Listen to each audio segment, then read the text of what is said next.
बहुत स्वागत है आपका। हम बात कर रहे हैं एक ऐसी खबर की जिसको लेकर के बार बार चर्चा हो रही थी। यॉर्कशायर काउंटी क्रिकेट क्लब की तरफ से भी कुछ बयान आए बीते समय में जहां पर उन्होंने बचने की कोशिश की, ऐसा लगा।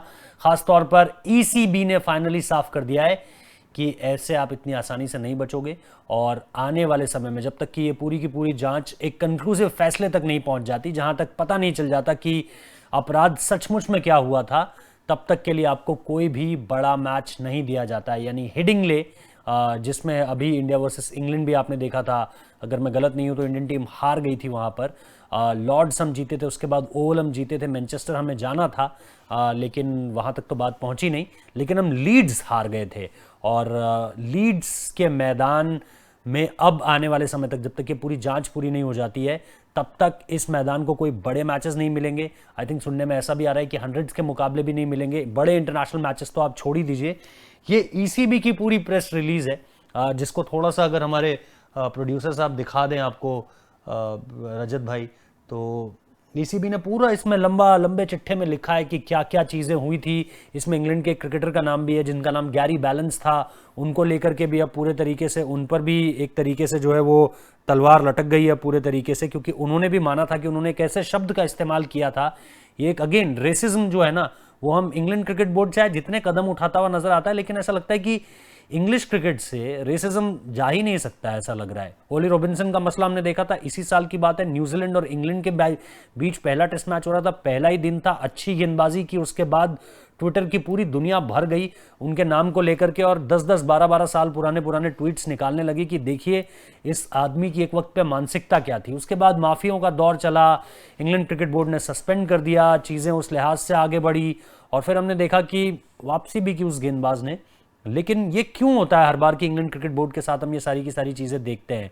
और आपको ट्वीट्स भी दिखा दूं जिस तरीके से, जैसा मैंने जिक्र भी किया था, एक तस्वीर है हमारे पास और वो दिखानी बहुत ज़्यादा ज़रूरी हो जाती है इस समय पर, क्योंकि इनके अगर आप ट्वीट्स देखेंगे तो आपको समझ आएगा कि अजीम के कि भाई ये बार बार लिख रहे थे। अभी कुछ दिन पहले शायद 10 सितंबर को ही जो है वो यॉर्कशायर काउंटी क्रिकेट क्लब ने एक तरीके से ये साफ कर दिया था कि वो एक फ्रेंडली बैंटर था यार। जिस शब्द को लेकर के आप इतनी आपत्ति जता रहे हो वो दरअसल फ्रेंडली बैंटर था और उसमें ऐसा ज्यादा कुछ था नहीं। लेकिन उसके बाद जिस तरीके से इन्होंने लंबे चौड़े लेख लिखे, उन्होंने कहा ये सब कुछ कभी भी ये फ्रेंडली बैंटर नहीं हो सकता जिन शब्दों का इस्तेमाल आपने किया है।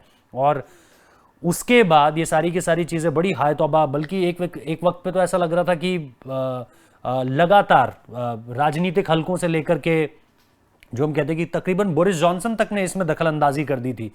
तो ये सारी की सारी चीज़ें जो एक साथ मिली हैं अब, और इसको लेकर के फाइनली एक कॉल जो है वो इंग्लैंड क्रिकेट बोर्ड ने लिया हुआ है। और ये अब लग रहा है ऐसा कि फाइनली अगर इसमें जो कुछ कहते हैं ना हम कि दाल में ज़रूर कुछ काला नज़र आ रहा है, वो फिलहाल इन्वेस्टिगेशन जब तक पूरी नहीं हो जाती है तब तक ये जो ग्राउंड है ये कोई बड़ा मैच होस्ट नहीं कर पाएगा और आप इस मैदान पर कोई बड़ा मुकाबला देखेंगे नहीं।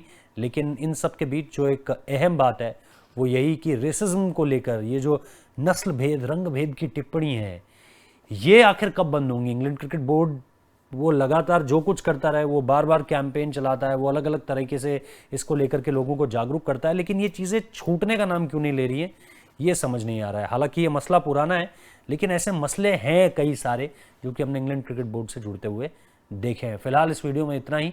लगातार इस मामले पर और अपडेट्स आएंगी तो आपके साथ शेयर ज़रूर करेंगे, लेकिन हमें लगा कि ये बड़ी जानकारी है कि हेडिंगले लीड्स अब आने वाले समय में जब तक ये जांच पूरी नहीं हो जाती कोई बड़ा मुकाबला होस्ट नहीं कर पाएगा। आपको ये बता दूं कि 2023 का जो एशेस होना है उसका एक मुकाबला वहाँ के लिए तय किया गया था कि वहाँ का एक मुकाबला वहाँ होगा, लेकिन अब वो भी मुश्किल लग रहा है। और इसके साथ साथ जैसा मैंने कहा, कुछ भी अगर बड़ा होना है तो वहाँ पर नहीं हो पाएगा।